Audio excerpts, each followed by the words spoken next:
সামনের জন যদি পিস্তল হয় তাহলে তোমাকে AK-47 হতে হবে। তাই আজকের বলা সিগমা রুলগুলিকে যদি একটু কষ্ট করে মনে রাখতে পারো তাহলে AK-47 হয়ে পিস্তলকে তুমি একাই ধুয়ে দিতে পারবে। তাই মন দিয়ে শোনো। নাম্বার 1, স্কুলে কিংবা কলেজে গিয়ে যদি কখনো একা চলতে হয় তাহলে আফসোস করো না, কারণ সিংহকে বনের রাজা বলা হয় তার কারণ এই নয় যে সে শক্তিশালী, তার থেকেও শক্তিশালী আছে বাঘ, কিন্তু রাজা সিংহকেই বলা হয় কারণ তার কনফিডেন্স এবং অ্যাটিটিউড এবং নিজের প্রতি বিশ্বাস তাকে রাজা বানিয়েছে।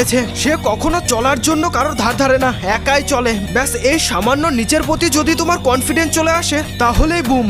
নাম্বার 2, ঈগলকে দেখেছো? তাকে কখনো কাকেদের সাথে উঠতে সে সবসময় একাই থাকে, এবং ঈগল যদি কখনো কাকেদের এরিয়ায় চলেও আসে এবং তাকে ডিস্টার্ব করে তখনও ঈগল সাইলেন্ট থাকে, কারণ ঈগল জানে তারা আমার পর্যন্ত উঠতে গেলে তাদের ফেটে হাতে চলে আসবে। মোরাল অফ দ্য স্টোরি, এমন কিছু মানুষ আছে যারা কিছু করতে পারে না বলে অন্যদের উপর একটু বেশি চেঁচা করে, তাদের সামনে মুখ বন্ধ করাই সিগমাদের কাজ। আর হ্যাঁ, আমি কি তোমাদের একজন ভালো বন্ধু হতে পারি?